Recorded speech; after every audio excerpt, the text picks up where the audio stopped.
ভারত আমাদের প্রতিবেশী, সবচেয়ে বড় প্রতিবেশী, আমাদের বন্ধু। আমাদের যুদ্ধের সময় 1971 যুদ্ধের সময় আমাদের সহযোগিতা করেছিল। আমরা ভারতের কাছে সবসময় প্রত্যাশা করি যে ভারত বাংলাদেশের মানুষের পাশে দাঁড়াবে। কোন একটা বিশেষ রাজনৈতিক দল আওয়ামী লীগের সঙ্গে পাশে দাঁড়িয়ে সে বাংলাদেশের গণতন্ত্রকে ক্ষতিগ্রস্ত করবে না, এই কথা আমরা প্রত্যাশা করি তার কাছ থেকে। আমরা আশা করি যে ভারত তার যে অতীতে এই যে ভুল করেছে এবং বাংলাদেশের মানুষের সঙ্গে যে বিচ্ছিন্নতা সৃষ্টি করেছে, এটাকে তারা কাটিয়ে ওঠার চেষ্টা করবে এবং তাদের এখন যে কার্যকলাপ যারা বাংলাদেশের বিরুদ্ধে করছে সেই কার্যকলাপগুলোকে তারা বন্ধ করবে। আমাদের খুব কষ্ট হয় যখন আমরা দেখি অহেতুক মিথ্যা অপবাদ দিয়ে মিথ্যা কথা বলে বাংলাদেশের মানুষকে আবার বিপদে ফেলার চেষ্টা করা হচ্ছে।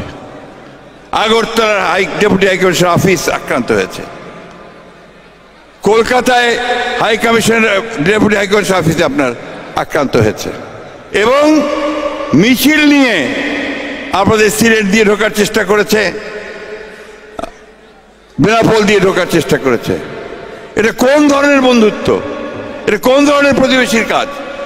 আমরা তাই আবারও আজকে এই সভা থেকে ভারতবর্ষকে অনুরোধ জানাতে চাই, তাদের কাছে আমরা নিবেদন করতে চাই যে আপনি অনেক বড় দেশ, কিন্তু তাই বলে এই বাংলাদেশ যে যুদ্ধ করে স্বাধীন হয়েছে, যে সংগ্রাম করে লড়াই করে যে গণতন্ত্রকে আদায় করে নিয়েছে, যারা বুকের রক্ত দিয়ে তাদের অধিকারকে আদায় করেছে, তাদেরকে খাটো করে দেখে বাংলাদেশের বিরুদ্ধে দাঁড়াবেন না, কারণ বাংলাদেশের মানুষ কখনোই তা মেনে নেবে না। আমরা আমাদের রাজনৈতিক দলগুলোর কাছে আহ্বান জানাতে চাই যে এই বিষয়ে সবাই আমরা জোট থাকব, একমত থাকব এবং আমরা অবশ্যই আমাদের স্বাধীনতা সার্বভৌমত্বকে অক্ষুণ্ণ রাখার জন্য আমরা সবাই একজোট হয়ে আবার ঐক্যবদ্ধ হব এবং আমরা সেই সংগ্রামে টিকে থাকবো। বন্ধুগণ, 7 বছর আগে আমি যখন আপনাদের এই মঞ্চে আসি তখন আমার পাশে ছিলেন আমাদের এই গণতন্ত্র পুনরুদ্ধারের যে আন্দোলন, যার নেতৃত্বে আমরা বিগত বছরগুলোতে বাংলাদেশকে ফ্যাসিবাদ থেকে মুক্ত করবার জন্য প্রাণপণ লড়াই করেছি, যার নেতৃত্বে আমরা বাংলাদেশকে আজকে নতুন করে আবার চিনতে শিখেছি, যার নেতৃত্বে আমরা আমাদের স্বাধীনতার ঘোষক, জাতীয়তাবাদের প্রবক্তা, আধুনিক বাংলাদেশের রূপকার শহীদ প্রেসিডেন্ট জিয়াউর রহমানের যে আদর্শ, যে দর্শন, তাকে প্রতিষ্ঠিত করবার একটা সুযোগ পেয়েছি, যার নেতৃত্বে আমরা গণতন্ত্রের আপসীর নেত্রী দেশনেত্রী বেগম খালেদা জিয়াকে মুক্ত করতে পেরেছি, যার নেতৃত্বে আমরা বাংলাদেশের সমস্ত স্বাধীনতাকামী গণতন্ত্রকামী মানুষের সামনে আবার নতুন করে একটা স্বপ্ন দেখাতে সম্ভব হয়েছি। সেই নেতা আপনাদের অতি প্রিয় নেতা, যিনি আপনাদের মাঝে সব সময় থাকছেন, আমাদের ভারপ্রাপ্ত চেয়ারম্যান তারেক রহমান সাহেব সেই দিন এখানে উপস্থিত ছিলেন। সেদিন আমি একটা কথা বলেছিলাম, যদি আপনাদের মনে থাকে অনেকের, আমি বলেছিলাম যে আজকে যে নেতা আমাদের পাশে বসে আছেন, সেই নেতার সঙ্গে আমার একবার সুযোগ হয়েছিল দেশের তৎকালীন প্রধানমন্ত্রী দেশনেত্রী বেগম খালেদা জিয়ার সঙ্গে চীনে যাওয়ার। প্রচন্ড শীত ছিল, ঠান্ডা ছিল, বাইরে আপনার কোনো মতেই গার্ড অফ অনার দেওয়া সম্ভব ছিল না, বরফ পড়ছিল। গ্রেট হল, চীনের যে গ্রেট হল, সেই গ্রেট হলে তাকে সেই গার্ড অফ অনারের ব্যবস্থা করা হয়েছিল। চীনের প্রধানমন্ত্রী এসেছিলেন, গার্ড অফ অনার শেষ হওয়ার পরে যখন তিনি তার এন্টোরেজের দেশত্রী বেগম খালেদা জিয়া তার সঙ্গে যারা সফর সদস্য ছিলেন যখন পরিচয় করিয়ে দিচ্ছিলেন, আমার পাশে ছিলেন আমানুল্লাহ আমান, তার পাশেই ছিলেন আমাদের নেতা, আমাদের স্বপ্ন যেন তারেক রহমান। তার সামনে এসে যখন তিনি পরিচয় করিয়ে দিলেন যে হি ইজ মাই সান তারেক রহমান, চীনের প্রধানমন্ত্রী তার দুহাত বাড়িয়ে তারেক রহমানের হাত ধরে বললেন, carry the flag of your father and mother. আমার এখনো কানে সেই কথাটি বাজে, আমি এখানে বলেছিলাম। এবং আজকে আল্লাহর কাছে হাজারো শুকরিয়া যে আজকে আমাদের সেই নেতা তারেক রহমান সাহেব তার পিতার যে পতাকা স্বাধীনতা এবং গণতন্ত্রের, তার মায়ের যে পতাকা গণতন্ত্রকে রক্ষা করবার, স্বাধীনতা সার্বভৌমত্ব রক্ষা করবার, সেই পতাকা তিনি তুলে ধরেছেন এবং এখন তা উড্ডীন করেছেন বাংলাদেশের উপরে। বন্ধুগণ, এটাই হচ্ছে আমাদের সার্থকতা, আপনাদের সার্থকতা। আমি আপনাদেরকে আমার আন্তরিক ধন্যবাদ এবং কৃতজ্ঞতা জানাতে চাই যে আমাদের এই সংগ্রামে, আমাদের লড়াইয়ে আপনারা যারা যুক্তরাজ্য প্রবাসী ছিলেন, আছেন, আপনারা দীর্ঘদিন ধরে সেই লড়াই করছেন, সংগ্রাম করেছেন।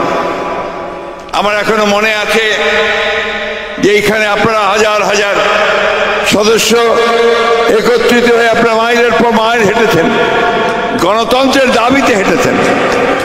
এবং শুধু আপনারা নন, সাথে ইউরোপ বা প্রবাসের সমস্ত মানুষেরা তাদের যে প্রাণের দাবি, গণতন্ত্রের দাবি, গণতন্ত্রের রাষ্ট্রে বাস করার দাবি, সেই দাবি নিয়ে আপনারা সংগ্রাম করেছেন, লড়াই করেছেন। একথা সত্য যে আমরা যারা দেশে ছিলাম আমরা লড়াই করেছি, সংগ্রাম করেছি। আমরা হয়তো অনেকেই কারাগারে গেছি, জেল জুলুম আমাদের উপর হয়েছে, অনেকে গুম হয়ে গেছেন, অনেকে খুন হয়ে গেছেন। কিন্তু আপনারা বাইরে থেকে, প্রবাসে থেকে যেভাবে আপনাদের সমস্ত শক্তি দিয়ে লড়াই এবং সংগ্রাম করেছেন, তা আমাদের সংগ্রামকে আরো বেগবান করেছে, সামনের দিকে এগিয়ে নিয়ে গেছেন। সেজন্য আপনাদেরকে অভিবাদন জানাই, সেলুট জানাই। প্রিয় বন্ধুগণ, আপনাদের সামনে বক্তব্য দিতে এসে আমি কিছুটা বলতে পারেন যে আবেগ আপ্লুত। এই জন্য যে কিছুদিন আগেও আমরা ভাবিনি যে এই ভয়াবহ দানবের হাত থেকে আমরা মুক্তি পাব। আপনারা যারা এখানে আছেন, অনেকেই আপনারা দেশে যেতে পারেননি 10 বছর, 12 বছর, 15 বছর। অনেকে গেছেন, যার পরে গ্রেফতার হয়েছেন, আটক থেকেছেন, কারাগারে নিক্ষিপ্ত হয়েছেন। অনেকের মা, বাবা, ভাই বোনকে অন্যায়ভাবে অত্যাচার করা হয়েছে, নির্যাতন করা হয়েছে। আমরা সেই সব কথা আমরা কখনো ভুলতে পারি না, ভুলবো না। বন্ধুগণ, আজকে সমগ্র বাংলাদেশি মানুষ যারা স্বাধীনতা চায়, স্বাধীনভাবে বাস করতে চায়, যারা গণতন্ত্র চায়, নিজেদের ভোটের অধিকার নিজের প্রয়োগ করতে চায়, যারা নিজেদের পায়ে নিজেরা দাঁড়িয়ে থাকতে চায়, এবং শহীদ জিয়ার সেই জাতীয়তাবাদীর যে দর্শন, বাংলাদেশ একটা স্বতন্ত্র জাতি, একটা স্বাধীন জাতি, সেই জাতি সে মাথা উঁচু করে দাঁড়াতে চায় বিশ্বের দরবারে। সেই জাতি প্রতিষ্ঠা করবার জন্য আপনাদের যে অবদান, সেই অবদানকে আমরা বারবার স্মরণ করছি এবং আপনাদেরকে আমি অভিবাদন জানাচ্ছি। আমরা বিগত জুলাইয়ের যে আন্দোলন, সেই জুলাইয়ে আমাদের ছাত্রেরা, আমাদের সন্তানেরা, আমাদের ছেলেরা, তারা যে বুকের রক্ত ঢেলে দিয়েছে রাজপথে এবং আমাদের জনগণের সঙ্গে একত্রিত হয়ে তারা যে লড়াই করেছেন, সংগ্রাম করেছেন, তার ফলে একটা ভয়াবহ দানব, একটি ফ্যাসিস্ট দীর্ঘ 15 বছর ধরে বাংলাদেশের আত্মাকে বিক্রি করে দিয়েছেন, যিনি বাংলাদেশের সমস্ত অর্থনীতিকে ধ্বংস করেছেন, রাজনৈতিক কাঠামোটাকে ধ্বংস করেছেন। আমাদের যে স্বপ্ন 1971 সালে আমরা দেখেছিলাম, একটা স্বাধীন সার্বভৌম বাংলাদেশ, গণতান্ত্রিক বাংলাদেশ, গণতান্ত্রিক রাষ্ট্র, সেই স্বপ্নকে ধ্বংস করে দিয়েছিল, ধূলিসাৎ করে দিয়েছিল বন্ধুগণ। আজকে সেই জন্যই আমাদের অনেক শান্তির কথা, সান্ত্বনার কথা যে আমরা এখন সেই অবস্থাটা ফিরে পেয়েছি।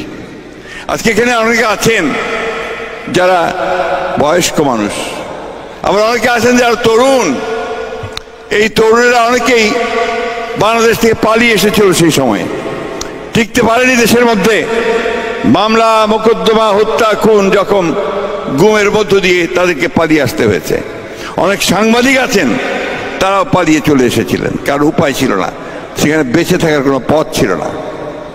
আজকে আল্লাহর কাছে অশেষ শুকরিয়া আদায় করি যে আল্লাহ তাআলা সেই অবস্থা থেকে আমাদের মুক্তি দিয়েছেন। আমরা মুক্তি পেয়েছি, কিন্তু এখনো সেই সংগ্রাম আমাদের শেষ হয়নি। আপনারা জানেন যে আমরা এই জুলাই বিদ্রোহের পরে, বিপ্লবের পরে, গণ অভ্যুত্থানের পরে আমরা একটা কেয়ারটেকার গভর্নমেন্টের হাতে সবাই একত্রিত হয়ে ডক্টর মোহাম্মদ ইউনূসের দায়িত্ব দিয়েছি আমরা এই দেশকে আবার ঠিকমতো পথে নিয়ে আসার জন্য, এবং একটি নিরপেক্ষ নির্বাচন, সকলের কাছে গ্রহণযোগ্য নির্বাচন করার জন্যই আমরা তাকে দায়িত্ব দিয়েছি। এবং আমরা এই কথা মনে করেছি সমস্ত রাজনৈতিক দলগুলো এবং ছাত্র নেতারা, ছাত্র সমন্বয়কেরা, বৈষম্য বিরোধী ছাত্ররা, যে আমরা ডক্টর ইউনূসের নেতৃত্বে এটা খুব দ্রুতভাবে আমরা এটাকে সম্পন্ন করতে সম্ভব হব। কিন্তু আগে আমি বলেছি যে পথটা এত সহজ নয়, এত কুসুমাতীর্ণ নয়। আজকে আপনারা সবাই সোশ্যাল মিডিয়ার সঙ্গে পরিচিত, খবরের কাগজ দেখছেন, আপনারা টেলিভিশন দেখছেন, সোশ্যাল মিডিয়া দেখছেন। আজকে বাংলাদেশ আবার একটা এই যে আনন্দ, আপনার স্বাধীনতার নতুন করে মুক্তি পাওয়ার সেই আকাশে কিন্তু মেঘ জুড়ে বসেছে। আপনারা লক্ষ্য করছেন যে আজকে অত্যন্ত দুর্ভাগ্যজনকভাবে একটা ভ্রান্ত ধারণা ছড়িয়ে দিচ্ছে কিছু মানুষ। সেই ভ্রান্ত ধারণাটা কি? সেই ভ্রান্ত ধারণা হচ্ছে যে বাংলাদেশে সংখ্যালঘুদের উপরে নির্যাতন হচ্ছে। এই ফেক একটা ইনফরমেশন, এই ডিসইনফরমেশন ছড়িয়ে দিয়ে বাংলাদেশে আবারও একটা সমস্যা সৃষ্টি করবার পায়ে তারা চলছে বন্ধুগণ।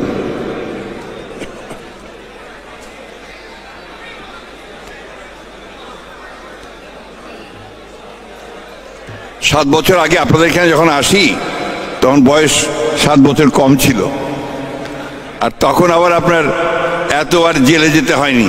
এখন কি এর মধ্যে বহুবার জেলে গেছি, সেই জন্য আগের মতো সেই শক্তি আর বল নেই, যদিও মনের সমস্ত জোর আছে। তা আমি যে কথাটা বলছিলাম যে এখন এই যে আপনার একটা ফেক একটা ডিসইনফরমেশন ছড়িয়ে দিয়ে সমস্ত এই যে আমাদের স্বাধীনতা সার্বভৌমত্বকে জয় করবার যে গৌরব, যে আনন্দ, সবকিছুকে ম্লান করে দিচ্ছে এবং আমাদের ভবিষ্যৎ আবার অন্ধকার দিকে ঠেলে দিচ্ছে, এই বিষয়টা আপনাদেরকে সকলকে সজাগ থাকতে হবে। আজকে এই যে বিদেশি ভদ্রমহিলা, বিবিসির সম্ভবত, তিনি এসছেন এই বিষয়গুলো জানার জন্য, এমনভাবে ছড়িয়েছে চারদিকে যে বাংলাদেশে সংখ্যালঘুদের উপর অত্যাচার করা হচ্ছে, বাংলাদেশে মিথ্যা মামলা করা হচ্ছে।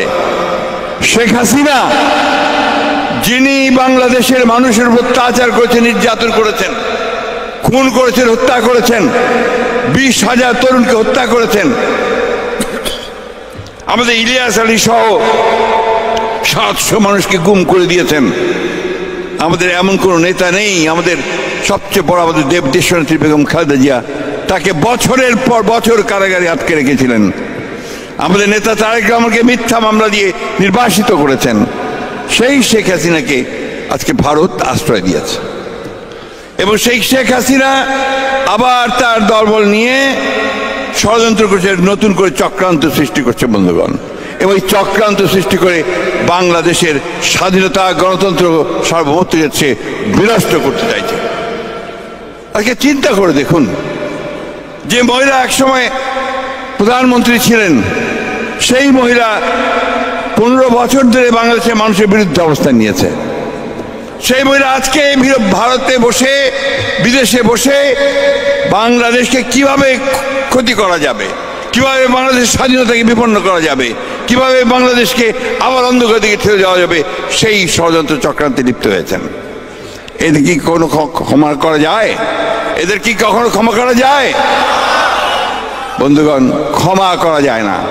তাই খুব পরিষ্কার কথা, যেটা আমি বারবার বলেছি, যে শেখ হাসিনাকে এই হত্যার অপরাধে, খুনের অপরাধে, গণহত্যার অপরাধে তার অবশ্যই দ্রুত বিচার হতে হবে, এবং যারা তার সঙ্গে সহযোগিতা করেছে তাদেরও বিচার হতে হবে।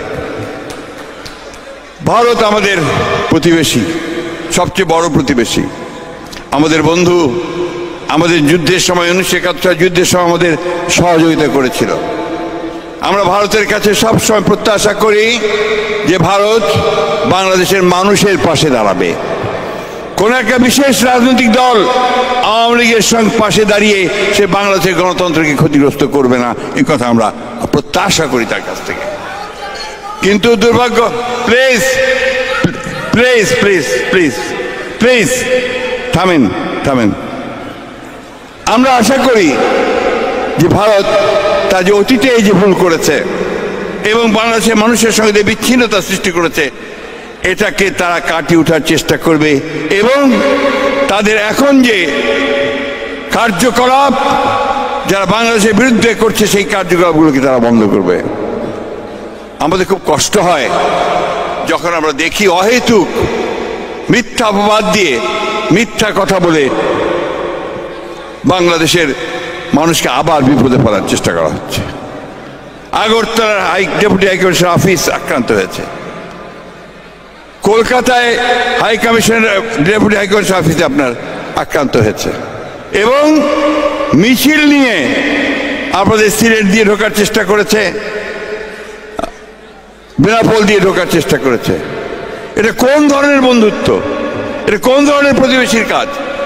আমরা তাই আবারও আজকে এই সভা থেকে ভারতবর্ষকে অনুরোধ জানাতে চাই, তাদের কাছে আমরা নিবেদন করতে চাই যে আপনি অনেক বড় দেশ, কিন্তু তাই বলে এই বাংলাদেশ যে যুদ্ধ করে স্বাধীন হয়েছে, যে সংগ্রাম করে, লড়াই করে, যে গণতন্ত্রকে আদায় করে নিয়েছে, যারা বুকের রক্ত দিয়ে তাদের অধিকারকে আদায় করেছে, তাদেরকে খাটো করে দেখে বাংলাদেশের বিরুদ্ধে দাঁড়াবেন না, কারণ বাংলাদেশের মানুষ কখনোই তা মেনে নেবে না।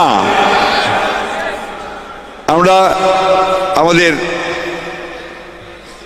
রাজনৈতিক দলগুলোর কাছে আহ্বান জানাতে চাই যে এই বিষয়ে সবাই আমরা জোট থাকব, একমত থাকব, এবং আমরা অবশ্যই আমাদের স্বাধীনতা, সার্বভৌমত্বকে অক্ষুণ্ণ রাখার জন্য আমরা সবাই একজোট হয়ে আবার ঐক্যবদ্ধ হব, এবং আমরা সেই সংগ্রামে টিকে থাকব। বন্ধুগণ, আমাদের বিগত সরকার, আওয়ামী লীগের সরকার, বাংলাদেশের যে ক্ষতি করে দিয়েছে, এটা বারবার আপনাদের সামনে গড়ার কোনো প্রয়োজন আছে বলে মনে করে না। আপনারা এগুলোকে নিয়ে বহু কথা বলেছেন।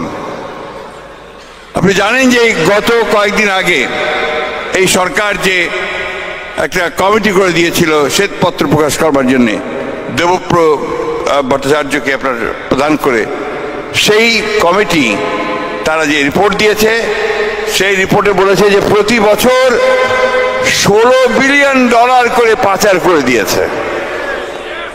চিন্তা করা যায় যে একটা দেশের সরকার তারা একটা দেশের সমস্ত সম্পদ লুট করে বিদেশে পাচার করে দিচ্ছে। আমার চাইতে আপনারা এখানে অনেকে ভালো জানেন কারা লন্ডনে, ইংল্যান্ডে কতগুলো বাড়ি কিনেছে। 265টা বাড়ি একজন মাত্র মন্ত্রী, 265টা বাড়ি, এরকম অসংখ্য। এবং আপনার এই 15 বছরে বাংলাদেশের অর্থনীতিকে তারা, আমার ভাষায় আমি যেটা বলি, ফোকলা করে দিয়েছে, কিছু নেই ভেতরে। তারা রাজনৈতিক যে কাঠামো, সে কাঠামোকে ধ্বংস করেছে, সমস্ত প্রতিষ্ঠানগুলোকে ধ্বংস করে দিয়েছে। নির্বাচন ব্যবস্থাকে তারা ধ্বংস করে দিয়েছিল। তিনটে নির্বাচন তারা সম্পূর্ণ বেআইনিভাবে তারা দখল করে নিয়েছিল।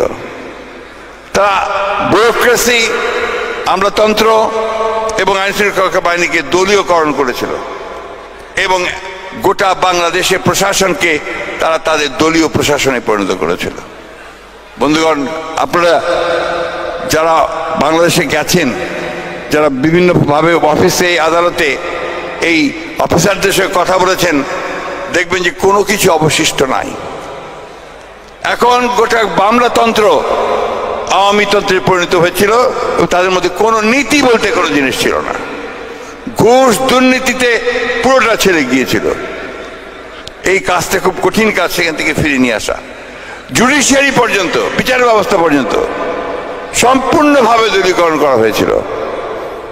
আজকে আল্লাহর অশেষ রহমতে সেই অবস্থার পরিবর্তন হচ্ছে, পরিবর্তন হবে।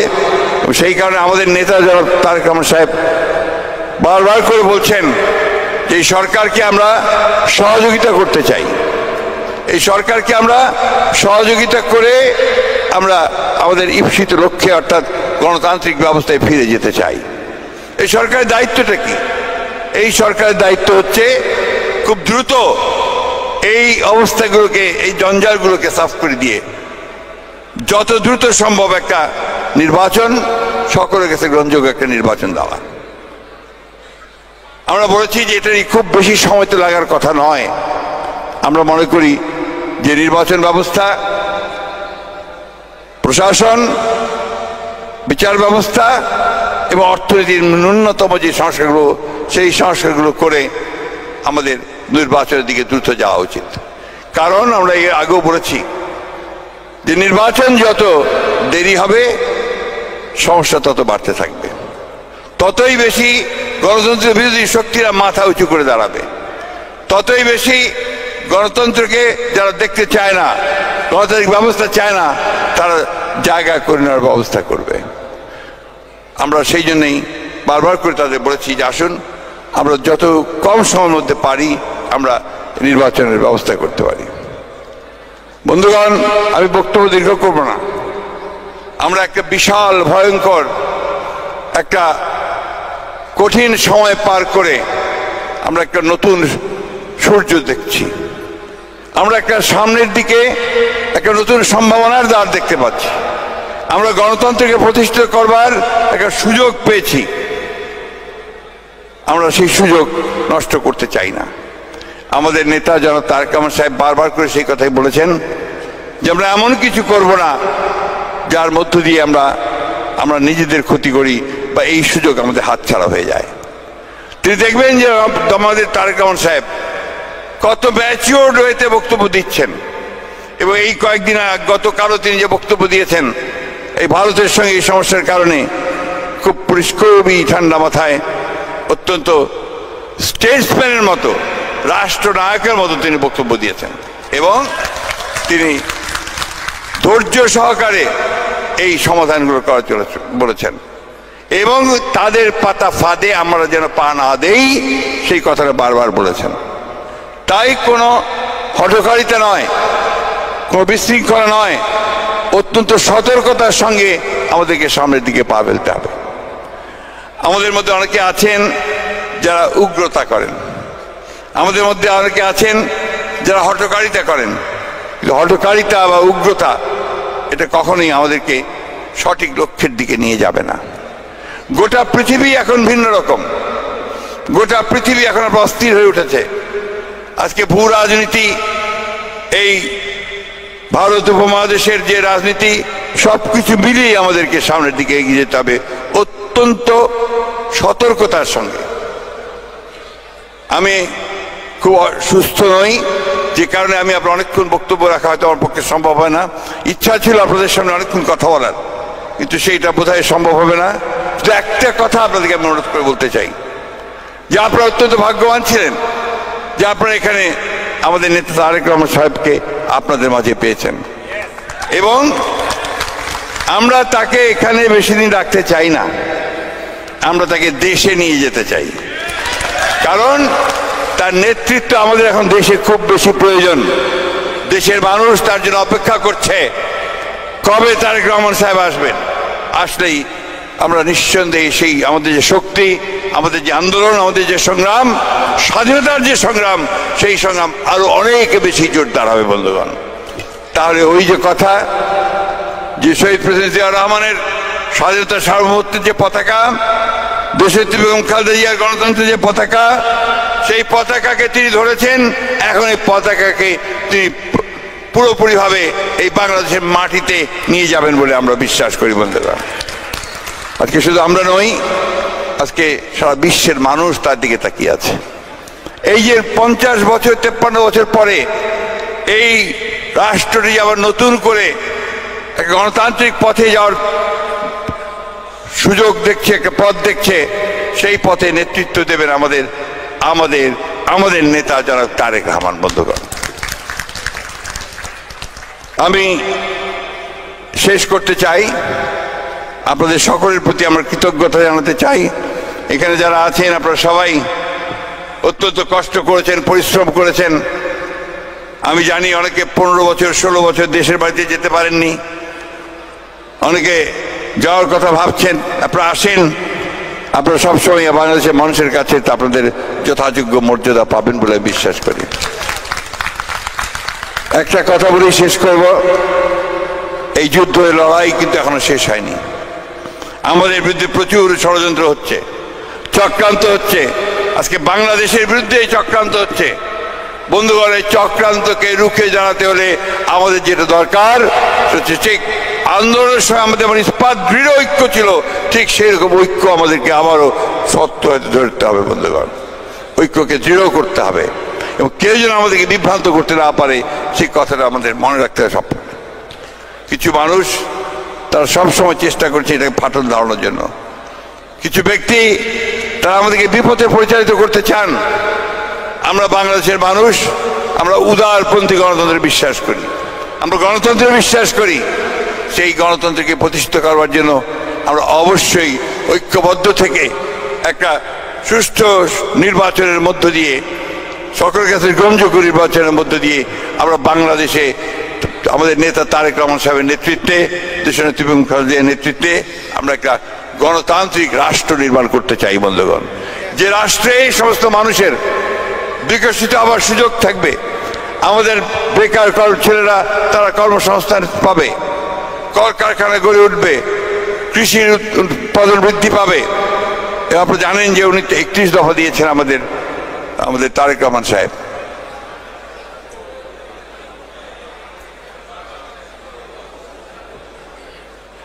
একটি দফার মধ্যে কিন্তু সম্পূর্ণ একটা নতুন একটা চিন্তা। আজকে অনেকে বলছেন যে সংস্কার আগে করতে হবে, আর সংস্কার তো আমরাও চাই। সংস্কার তো 2 বছর আগে আমরা দিয়েছি এবং আমাদের চেয়ারম্যান সাহেব তিনি 31 দফা দিয়েছেন এবং নতুন নতুন চিন্তা ভাবনা নিয়ে এসছেন।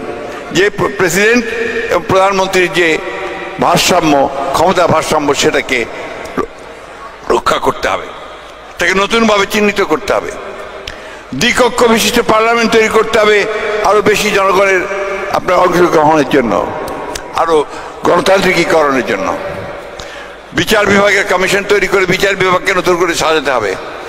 অর্থনীতিকে কমিশন করে অর্থনীতিকে বৈষম্য দূর করে সমস্ত মানুষের কাছে যেন তার এই উন্নয়নের ছোঁয়া পৌঁছায়, সে ব্যবস্থা করতে হবে। এই বিষয়গুলো আমি ছোটখাটো করে বললাম, এই বিষয়গুলোকে আমাদের সামনে নিয়ে এগোতে হবে। তাই তরুণদের কাছে আমার আহ্বান, তখনও বলেছি আবারও বলছি, সারা আন্দোলনের সময় বলেছি যে এখন হচ্ছে তরুণদের সময়। আমি তখনও বলেছি নজরুল ইসলামের সেই কথা, কে আছো জওয়ান হও আগুয়ান, হাঁকিছে ভবিষ্যৎ। এই ভবিষ্যৎ আপনাদেরকে ডাকছে। আপনারা নতুন বাংলাদেশ তৈরি করবেন, আলোকিত বাংলাদেশ তৈরি করবেন, সকল মানুষের জন্য একটা বৈষম্যহীন বাংলাদেশ তৈরি করবেন। এটা দায়িত্ব আপনাদের। আমরা লড়াই করেছি, যুদ্ধ করেছি, আমরা বয়স হয়েছে 71 সালে স্বাধীনতা যুদ্ধ করে স্বাধীন করেছি, গণতন্ত্রের জন্য লড়াই করলাম। এখন এই লড়াইয়ে নতুনদেরকে নতুন বাংলাদেশ নির্মাণ করতে হবে। আসুন আমরা আমাদের নেতা তারেক রহমান সাহেবের যে স্বপ্ন, জিয়াউর রহমান সাহেবের যে স্বপ্ন, দেশনেত্রী বেগম খালেদা জিয়ার যে স্বপ্ন, সেই গণতান্ত্রিক সমৃদ্ধ বাংলাদেশ, স্বাধীনতার সার্বভৌমত্ব বিশ্বাসী বাংলাদেশ আমরা নির্মাণ করি। আপনাদের সকলকে আজকে এই কষ্ট করে এত রাত পর্যন্ত এখানে থাকার জন্য আন্তরিক ধন্যবাদ এবং কৃতজ্ঞতা জানাচ্ছি। এবং যেহেতু আমার শরীর খুব ভালো না, সেই কারণে আপনাদের সাথে আরও বেশি কথা বলার ইচ্ছা ছিল, বলতে পারলাম না বলে আমি দুঃখিত। আবার আপনাদেরকে ধন্যবাদ কৃতজ্ঞতা জানিয়ে বক্তব্য শেষ করছি। আসসালামু আলাইকুম, খুদা হাফেজ। বাংলাদেশ জিন্দাবাদ, বাংলাদেশ জাতীয়তাবাদী দল জিন্দাবাদ, শহীদ জি আমারক, দেশনেত্রী বেগম খালেদা জিন্দাবাদ, আমাদের নেতা তারেক রহমান জিন্দাবাদ।